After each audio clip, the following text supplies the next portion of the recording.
Welcome everyone. This is a Epic Rides Tour de France prediction episode about the Pyrenees stages. Um, I made a prediction that the downhill finishes would not be unconsequential, and first mountain stage of the tour, that prediction came true. So I wanted to see if I could continue my hot streak of predictions. I was slightly wrong about one thing. I did point to that stage in the last video I made and pointed out that this little flat bit and the more gradual long nature of this climb would be more likely to neutralize this stage. And what I didn't take into account is the steepness. This is nearly a 9% climb here as well, 8.5%. These last two climbs were hard and the weather was atrocious. So everyone was completely exhausted. There was a big attack launched on the penultimate climb, and that led to a big time gain and a devastation of the Tour de France field by the finish in Le Grand Bonnard.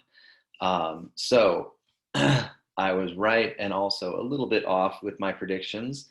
For the next mountain stage, which is technically in the Alps still, in Malicien, after climbing the Mont Ventoux, they have a direct drop off a very steep mountain with a dramatic downhill that should allow someone who's a good descender, if they have time on the top, they should be able to make time by the bottom. So I hold by that. But one thing that I want to add in terms of a prediction of this stage and other stages other than the mountain stages is if there's crosswinds, there could be splits before they get to the big climbs. The current leader, Tadej Pogacar, is looking very dominant in this tour, and it is very likely that he will win in a classic dominated fashion, like some of the kind of unrivaled champions of the past, where they take over early on in the tour and then it's kind of game over, just sort of going through the motions. That is a possibility. It's also a distinct possibility that there's going to be surprises. So one thing that could happen is crosswinds in this section of Provence. They call it Mistral. It is known to be a windy region. If there's headwinds on the climb, that is going to make the climbing more likely to stay bunched, less likely to see lots of attacks. So the crosswinds could devastate the stage, both in terms of leading up to the ascents of Ventoux, and the headwinds could neutralize the stage. So we don't know exactly what's going to happen. This stage is definitely going to be hard, whether it's a stage where people gain or lose time or not.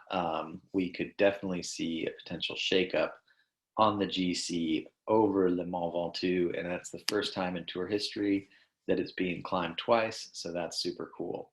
The stages in the Pyrenees. The first one is not very dramatic looking, but again, these climbs are steep, 9%, 8%, 7.5%. And I did mention that really long stage, that last climb had a little downhill in it. The average was 5.6%, but it was having ramps at 18% toward the top. These lower percentages really don't mean anything. The high percentages guarantee that it's going to be steep. But like this climb, for instance, with a 5.7 average, there's a little dip here and then it kicks to the top. Who knows how hard the climb actually is? It really depends on where they start measuring it, and they don't always have the most clear-cut way of measuring the climb if there's a really gradual drag before it actually really climbs. So this day is going to be tough. It's pretty long. The length isn't crazy hard compared to what these guys are used to, but the placement of it in the tour and the heat is likely going to be in the 80s. None of these climbs go above 3,000 feet, or this one does, but they're basically all at low altitude, which means the road's going to be rough, possibly tar, and the chip and seal of the Pyrenees is going to be melty. If I had to guess, I wouldn't say this stage is going to be a stage that makes or breaks the tour, but there can be crashes, there could be devastation, and given the dominance of Pogacar, if he flats, if he crashes, if he has mechanicals, I do not think people are going to use the gentleman's rule of waiting. I think the race is going to be on, especially in the later half of the stage. I think people are going to be going for it and taking time wherever they can. I think there's going to be no friends in this tour. And given that it's a competition, I don't know, maybe that's kind of the way it should be.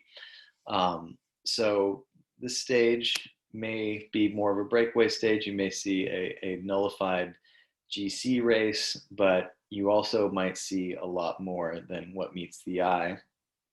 The next day is going to be probably the hardest stage in the tour. It's got the highest altitudes. It's got massive amount of altitude gain, 3 category 1 climbs and a category 2. This road looks like it climbs quite a bit. It is a col even, and it's not listed as a category climb. Very steep technical downhill into Andorra. Andorra is a very beautiful country, by the way, but the main city, Andorra la Vella, is a bit of a shit show. I was there once for an afternoon and I really didn't enjoy it.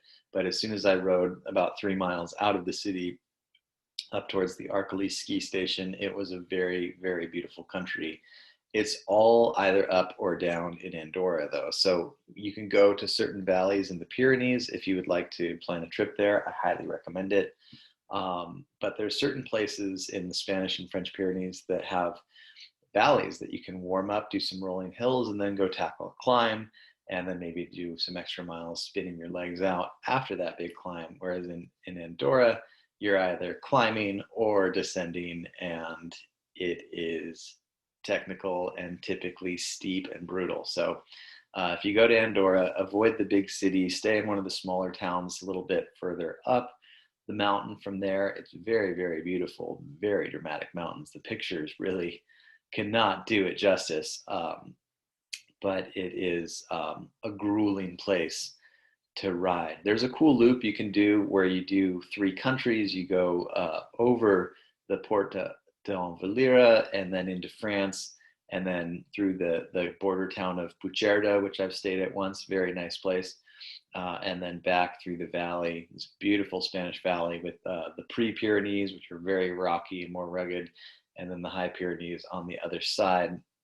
And it's a cool loop, but it's on kind of busier roads. So that's one of the Andorran loops, which is not all in Andorra, obviously, that has some valley roads and stretches. But there's wonderful places in the Pyrenees with flat roads, with views of the mountains, that are not extremely busy. The Alps tend to be a busier area than the Pyrenees, which is why I favor them slightly over the Alps just for personal recreation and visiting and riding.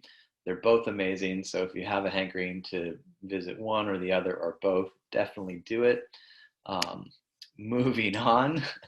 So I'm very interested to see how that stage goes. And that downhill has no flat bit at the end. It's right into town.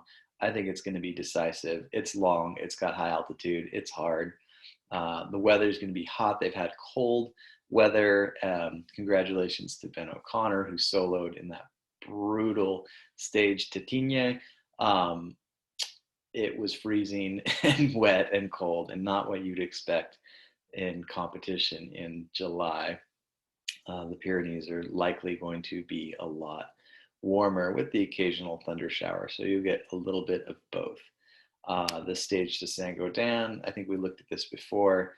It's mountainous. It's not listed as a mountain stage, and the last part is very conducive for breakaways and or sort of a nullification of GC. But if there's a problem early in the stage, if somebody can get away on this climb and he has a teammate up the road, they can cause some damage. So don't count this one out as a stage where people can't gain or lose time.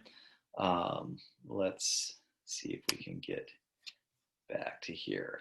Yes, and then the 2 big mountaintop finishes. It's not just the mountaintop finishes.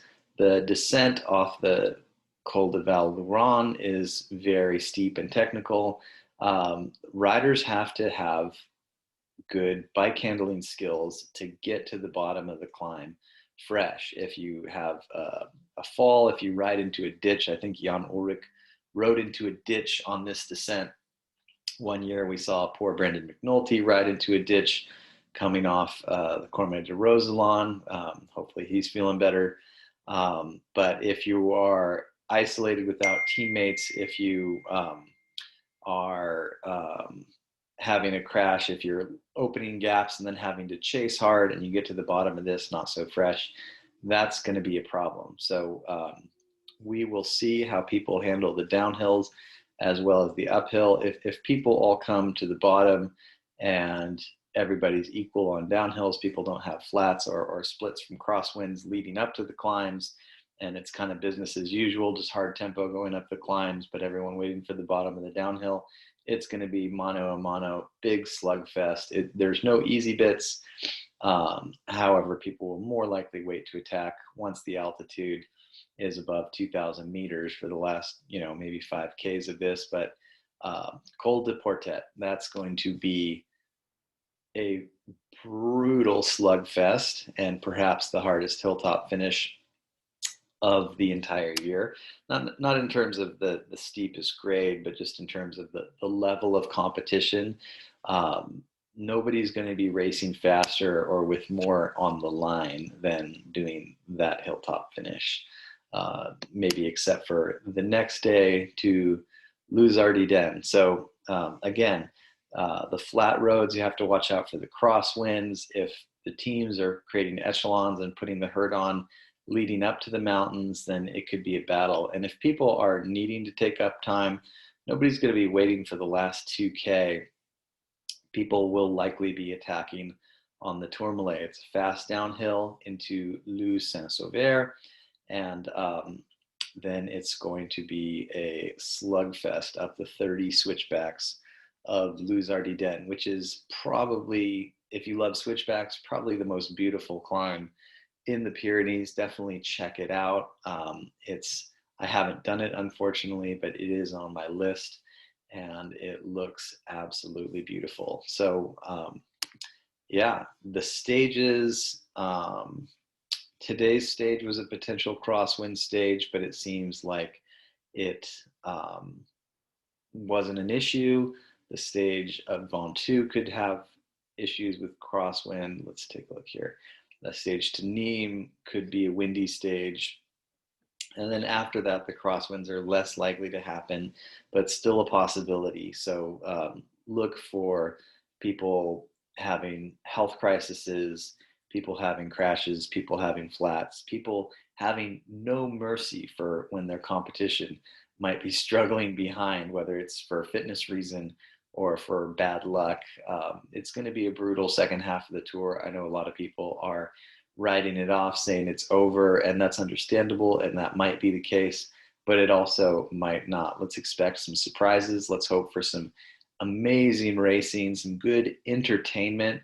Remember, these athletes are entertainers. They're amazing athletes, but they're there to put on a show. So hopefully it's a beautiful spectacle, as often is the case in the tour. And if it is just boring and kind of locked in, admire the scenery and get excited to go there yourself.